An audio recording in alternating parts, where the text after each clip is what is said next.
So, well, thanks for joining us today. Welcome to the Productive Agent Podcast.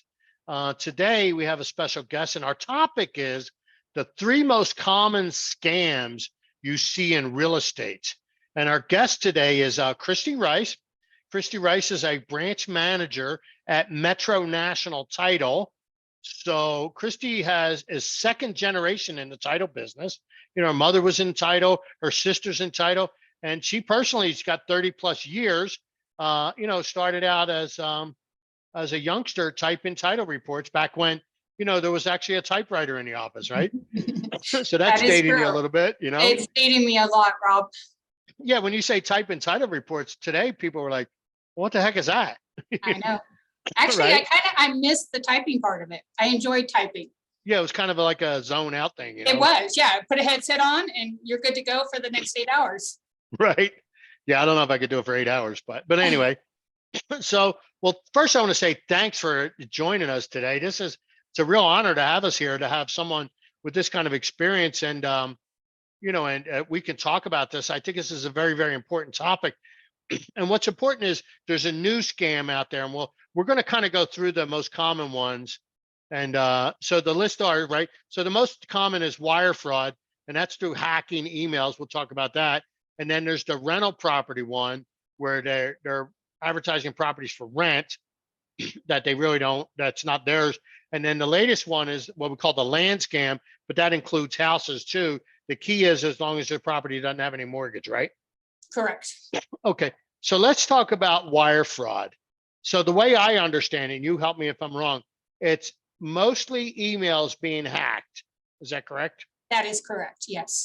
So let's say a real estate agent's email gets hacked, or it doesn't matter if it's a buyer or a seller, anybody's email that gets hacked. So then what do they do? If it gets hacked, if the buyer followed the instructions to call and verify, we would catch it at that point, because we had one yesterday that we did catch, and it actually went out through our third party system for wire instructions, and they were still able to go in and use our letterhead, everything, but change the banking information. I see. So they sent it to you, as they sent false wire instructions to you. Is that correct? They sent when they called to verify the wiring instructions, the information they had was false. Okay. So who's wire? I mean, so who were the wire instructions supposed to come from? They were supposed to come from one of our escrow officers here in the company. They did go out, and they went to a buyer. They went to a buyer. I went to a buyer. And the buyer received them. And when they called, because we always tell them to please call and verify, even if we hand you those wiring instructions, right? Call prior to sending your wire. And that's how we were able to catch it. They had changed the bank name and the account name on the wiring instructions that looked identical to ours, except for the banking information. Yeah, I'm capable enough of, creating your letterhead. If I saw one of your letterhead, I'm not a designer, but I can mimic, Yeah. And they make the emails look so close, where they'll change a M or N. Just so that just by glancing at it, you don't even notice that the email address has been changed. Right. So let's say in the word title in the email address, so they can change it, instead of TITLE, they'll make it TIT and then an uppercase I. Correct. That looks like an L, because uppercase I doesn't have any dot on it. So that looks like looks like an L. Yeah. So, just little tricks like that. That you don't notice. Right. And so we do recommend to everybody that is wiring funds into our account to call our number, make sure that they are not taking the number off of the email that they were sent. Right. When we had the brokerage, my payroll guy would Google whoever sent the wire instructions to us, and then got that phone number and called in. That is correct. And that's the best way to do it. And if we are sending a wire out, we also verify before those wires go out that the information that we were given is correct. Right. And so, so in the way they're hacking in, I mean, they're not like hacking into your computer per se. They're just hacking into people's email accounts. That right? is correct. And they're savvy enough to be able to duplicate everything except for the bank name, hoping that we would not catch Right. that bank name and account number. Right. Yeah, they make it look good. Yeah. And Yeah. make it look- So the way to protect yourself is, number one is have a very, very, a fairly, a complex password. The other is to have the two-step authentication, what they do. correct. So in other words, if someone logs into your account, even yourself, if you log in from a different computer, you want to go through the two steps to where, Correct. so when I log in, if I log in to my email from a new computer, I have to get a text message and put in the code. Correct. And every day our security within our company is changing, constantly updating, constantly Right. using third-party fee or verifications for wiring instructions. But Excuse me. there is always somebody out there I swallowed wrong. that Sorry about that. that's okay. Just somebody that's is just a little bit smarter on that particular day, and they're able to hack it. As the best source I have been able to find is call Right. and verify. Right. Google the number. And so I mean, obviously the title companies and the mortgage companies, like my mortgage company, I mean, they're pretty tight. I mean, I can't log into anything No. without getting a text message when it comes to my mortgage company. Mhm. And so, I recommend that you have the two-step login if and you can save a computer, but if it's another computer, so I'll even get an email, that if I logged in from another computer, even with the two steps, I get an email saying, there was a login from a different device, Mhm. was that you? And if not, Mhm. so that, and then, so I would imagine that the title companies and the mortgage, they're pretty locked down. So you just have your average consumer, your real estate agents and whatnot that are, that they're not as secure, and they just need to take more precaution is what I'm Correct. hearing. Yeah, Yeah. take those extra steps on every transaction, even if you've wired to that company 100 times. Unless Right. you absolutely have memorized those, just Right. make that extra phone call. It takes just a few moments that Right. can save hundreds of thousands of dollars in the long run. Well, yeah, I mean, you could destroy somebody's life. Correct. And wire is, I mean, title companies and real estate companies have gotten a lot smarter, with more security, and it is certainly slowed down. But I would say that is still probably the number one is wire fraud. Right, because all they have to do is send instructions. If somebody bites, it's over. That's correct. Mhm. And once that wire is gone, there's no pulling it back. Yeah. And Yeah. The other thing to stay away from is, these little quizzes and surveys you see on social media. mhm. What was the first car you ever bought? Yes. That's a security question. Mhm.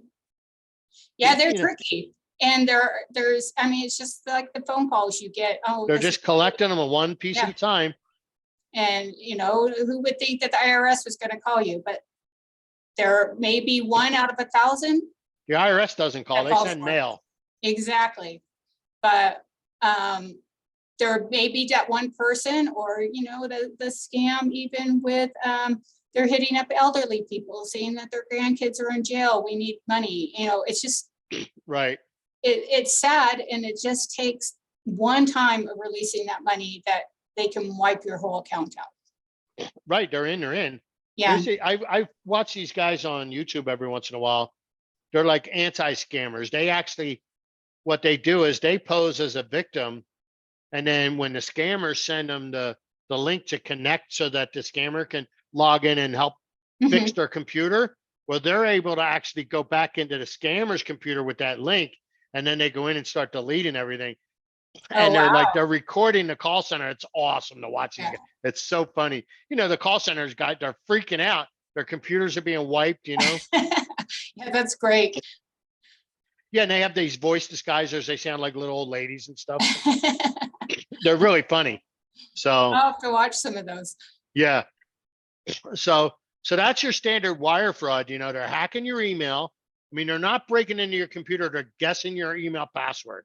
And again, the way they do it is like, if your whole social profile, Facebook, Instagram, Twitter is all about how you love horses, and your password is all about I love horses, well, you're just shark bait. You're just chum Yes. in the water, man.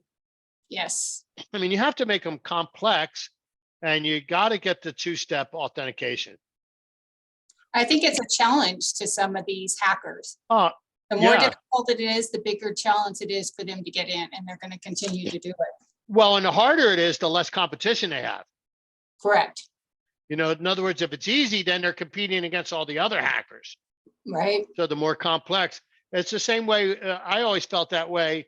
The harder the phone number was when you're prospecting, who owns that property, and you can't find, and you spend money to find that phone number, well, you have way less competition.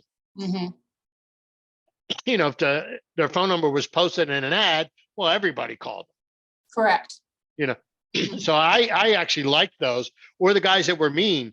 They were mean. All you had to do was get past that first step of mean, Mm-hmm. and then which most people couldn't get through it. Once you got through that, and you just ignore it, let it roll through. I would just like respond and ask the next question. 2-3 questions later, they're all calmed down. But nobody else got through the first couple questions. Mm-hmm. So let's talk about the next one. So the next one, this is cool stuff. The next one is the rental property scam, right? So that one there, that's what they're doing there. I think if I understand correctly, is they find properties for sale typically, and then advertise them for rent. Is that what they're doing? That is correct. And they'll usually say that there's no credit checks. The rent is much cheaper. Right. It's usually value. a too good to be true rent. Correct. And then they don't allow you to see the property prior to you sitting a deposit or filling out the loan application, that now they have your driver's license, your social security number, and Right.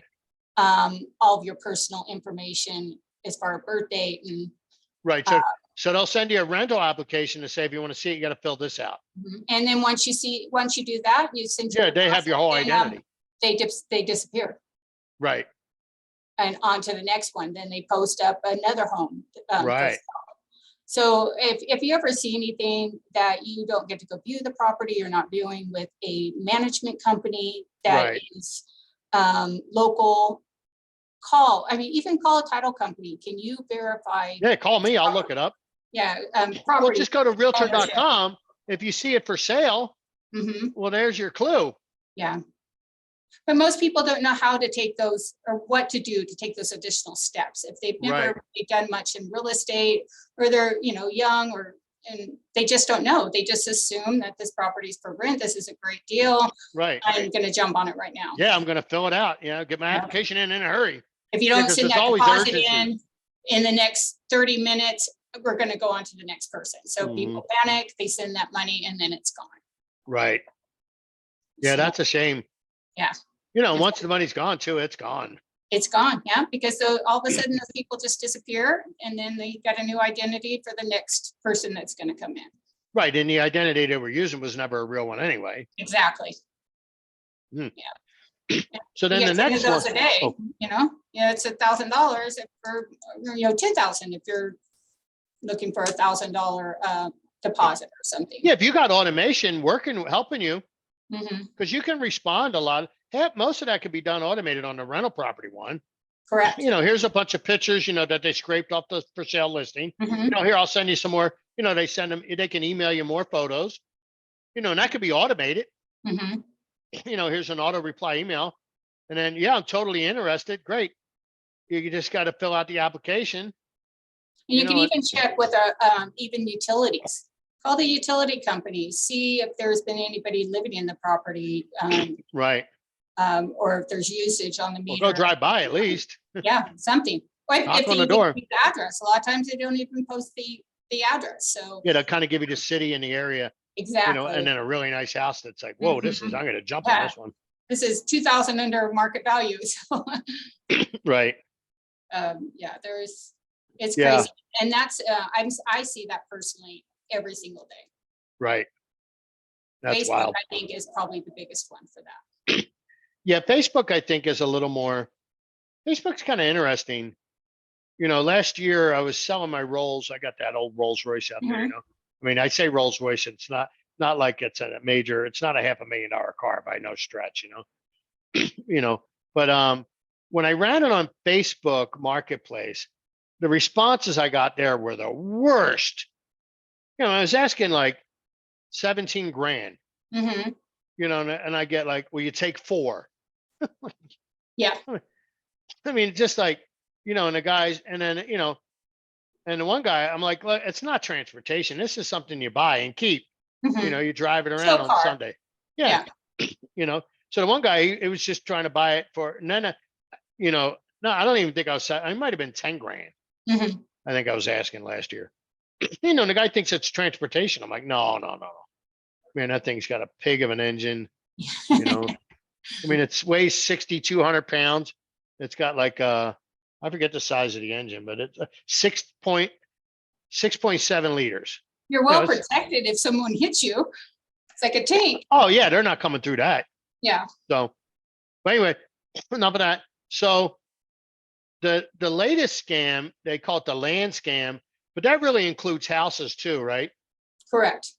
Because the key to that one is no mortgage. They're looking for properties, which is public record. They can go look it up. Exactly. It is public record, and it's, if anybody knows how to use the system, or you could just go down to the county and pull that Right. information if you don't even But have a it's so computer. online, it's so available, It is. So then what do they do? So they find something without a mortgage, then what? Normally, they will pick a real estate agent in the area randomly, send them an email saying, I'd like you to list my property for immediate sale at a really good price. I'm out of state. I'll need to sign out of state with my notary. Right. Those are your red flags. They are forging documents. So if we were to send them the seller documents to sign, they would forge them, use a notary that is probably working with them. Oh yeah. Notarize the documents, then we send proceeds, boom, it's gone, the property's been transferred, and it was a fraudulent transaction. So Right. as a title company, we've been instructed, if we have any properties that are vacant or that there are no loans against them, if they are not coming in to sign, one of the biggest things is you want to get your driver's license. You want to verify that email. You want to verify those tax records. That, if the person's in Texas and the tax records are going back east someplace, there's an issue. There's a flag, right? Yeah, there's a flag right there. Send a letter out to the seller. If you can't find a phone number for them, usually you can Google something and find somebody, a personal phone number, verify that the property is being sold. Let them know that you will only send documents through a notary service of our choice. So that we know that they're legit. Yeah, we're not doing third party notaries, And usually at that unless point, you send them out. The people go away. Right. They'll just kind of, oh, well, you know what, I've changed my mind. And then they're going to send it to the next agent. And in a market where agents are needing the business, inventory's tight. Yeah, they call up and it sounds legit. Mm-hmm. They list it. They want to jump right on that and get it listed, and just do your homework. Right. Well, check the listing. Check the listing. Mm-hmm. If it's once you have a listing contract signed, just to double, because we don't want to verify and then find out it was a legitimate seller, and then because what you want to do is go to the previous agent and say, find out, but get the listing contract signed. Then, because if it is legit, you don't want to lose the listing. Yeah, I had one the other day where an agent called and he had looked up the last recorded deed and he saw that it was our company, and he asked me if I could verify the seller's email address. Oh, wow. That And was of smart. course, it was not. It Right. wasn't even close. So he goes, That's, I just had a feeling, but that was smart of him to do that. yeah. Yeah. So he looked up, so he went to the county, looked up the chain, saw that your title, Metro National Mhm. Title, did the previous transaction with the seller. Well, if you did the seller side, it wouldn't match. So it would have to be the buyer side, right? Well, no, the seller, because, well, yes, the buyer. The buyer Yes, transaction that you did, right? correct, But still, you would have the buyer's email address. correct. And just verify to see if the email's even matched. Sure. But it's always going to be an out-of-state seller or that is contacting you. It's not going to be somebody Right. local. If it was, they already have an agent that they're working with, they're familiar with their properties. They're Right. looking for somebody, and they may even be looking for brand new agents Right. that, maybe have not had the experience with this. And that's not hard to find. You can go right to the division's website, verify a license, type in their name, and it shows you the year they got their license. It's added additional steps for our searching department to go Sure. back and verify signatures to, and then to alert the escrow officer too. Hey, you need to do a little more digging, get driver's license, Right. verify where they work. There's so much information on the web that you can locate just about anybody anymore. Well, and if you go look up an old file at the public records, and it's got buyer signatures in there. So Exactly. the buyer who's the new owner, you have a copy of their signature. Right. Not to say that somebody can't forge that, because again, it's public Right. record, you can pull those signatures, but if it's done through a notary service that has been certified with your company, that you can trust, anybody can get their notary Right. and stamp it. So you definitely want to go through a trusted company with that. Sure. Man, that's amazing, isn't it? That's been the latest one. I know there's been a few properties up in Park City that this has happened to, and I'm Sure. sure other You have a areas. lot of absentee owners. Yeah. So I would imagine if you're in that scam, Mhm. you're going to target, the second home market, like a Park Correct. City. Yeah, St. George, Park City. Yeah, those are Right. the areas where most likely they're going to look first. Plus, the dollar amount's much higher. Sure. Um, Sure. Yeah. I mean, yeah, you do a $700,000 sale. mhm. Man, I mean, you only got to do one of them a year, Exactly. Yeah, and then you disappear. especially if you're living in, some, third world or emerging, what do they call them? Emerging economy countries, Yeah, Yeah, you can do a couple of them and never work again. it's crazy. This is the latest one that we get notifications on frequently. And there was That's just pretty wild. an article in the Alta magazine regarding land, and it's happening everywhere. It's not just here in Utah. It's everywhere. Oh yeah, no, no, no. No, this is a global phenomenon, Correct. Mhm. Man, that is so cool. Yeah. I mean, that not it's cool that they're doing it. I mean, it's like, it's the scope of the enterprise, if you will. Yeah, Because there's I mean, always it's somebody a little smarter. yeah. I mean, it's an enterprise. Let's You give know? this a try on 2 or 3 transactions. If it works, we just have the payday for the rest of the year. So Yeah, I mean, yeah, if you're getting a couple $100,000, I mean, and you get 1 out of 100, you're doing good. mhm. And they go after title companies. Title companies are insured. Right. Not that it doesn't cost them, but they're insured. So they go target the title companies for that reason, and the agents. So I mean, Right.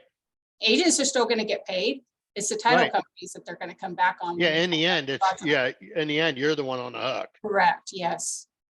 So, I mean, there's a lot of different steps that we've been taking. We constantly have meetings on this, trying to learn. I try to read about it on a daily basis when it comes up, just all the new scams, and they're trying to get it to where it doesn't happen. But like I said, there's always going to be somebody that's just a Well, little yeah, bit they're all smarter. one step ahead. Yeah, and that's what they do all day. They figure out how to scam people Right. until they get caught. So Well, and then a lot of times it's hard to catch them because I mean, you got to trace that money, You and got then to trace the money and then the and it's computer. somewhere else around the globe. Exactly. And then they close the account. As soon as that money hits they're watching it. As soon Right. as that money hits that account, They get an alert. Yeah. they get an alert. Close. Ooh, sorry about that. And we've had a couple other frauds where clients want to do an very large earnest money check in not cash, but a cashier's check. Got it. We'll deposit them, but Right. then on the 7th or 8th day where it's supposed to come back insufficient funds, right before that, we get an email stating, "Oh, I'm sorry, we need to pull back. We need our money back." Right. We cancel the contract. We need the earnest money. Exactly. So that's another big red flag when you have $100,000 earnest money check, Right. Cashier check. And that's something for agents to watch out for. They honestly, federal law wants you anything over 10,000 to always be a wire. Right. So.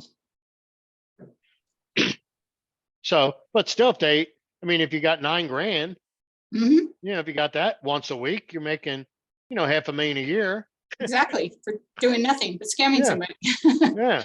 Yeah. Unbelievable. Yeah. Wow. That's cool stuff. Are there any other types out there? No. Yeah. Those are the only ones that I've run across. I mean, they fall in those categories. Yeah, they fall in those categories. I personally did the one with the earnest money check. Flat out knew it wasn't going to come back, but they said deposit it. We'll watch it. Right. The emails I got is the guy's driver's license. I checked where he was working, everything, and it was all matching. But I knew it was going to come back at that point. It was for a very large home that they were going to be paying cash for. And Right. I even had copies of their bank records that they have came up with. Fabricated. Yeah, that showed they had multi-millions in the bank, and it was all fabricated. Right. So with ID, you can just say, "Here, hold up your ID to the camera," but I want to see it next to your face, Exactly. Mm-hmm. Because if I never actually see your face, but I just saw ID, I have no way of knowing. Yeah, it was actually kind of fun to play along and see how far this person would go before. And then every day, "Well, can I get my money back?" And I'm like, "Well, I can send you over to our attorney and he can discuss this with you further." And he finally just went away. Yep. So because once it becomes a hassle, they're gone. Mm-hmm. Yeah. Or figure out that you're on to them, that he's not getting his money back. Right. So. Yeah, I mean, I'm the same way, when I'm prospecting. I mean, if there's no rapport and I'm not getting any appointments out of it, so. Yeah. And it's even very hard to verify a cashier's check with the bank. They can't give us a lot of information being a third party on those accounts. Right. It's insufficient or not. We just have to sit back and wait. Right. Yeah. We when I had the brokerage, we were always like, no, we're waiting. Mm-hmm. We wait and wait. If it was a small check, maybe, because the smaller checks are usually not involved in the scams. Yeah, if it's a few $100 or $500, yeah, that's it's not going to hurt me. But when you're in, somebody wants 15 grand back and saying, "Nah, we're waiting." Yeah, exactly. And if it's, and they should know if it's legit, they don't have a problem with it. Right. It's when they try to demand the money back that Right. There's an issue. Yeah. Wow. Well, this is good stuff. So, so those are the 4 ones, right? So, so let's summarize them. What was it? The wire fraud, where they're typically hacking in somebody's email. So you need to do the 2-step authentication. The next one is the rental. So, be really careful. If it's too good to be true, don't fill out the application or send money. And the third one is the land scam, or, house with no mortgage. They pose as a seller and try and list it and get it sold and have the wire money to them. That's got to be the most lucrative, because you're getting the whole purchase price. Mm-hmm. And then the earnest money. Yeah. Sending invalid earnest money checks and then asking for the earnest money back prior to you getting noticed. Correct. Yeah. So that's the 4 major scams. So I said 3, but there's 4. And I'm sure there will be more. It's, yeah. Something, as soon as one stops working, they're on to the next. Right. And then I wonder how long before they cycle back and go to, one of the older ones, right?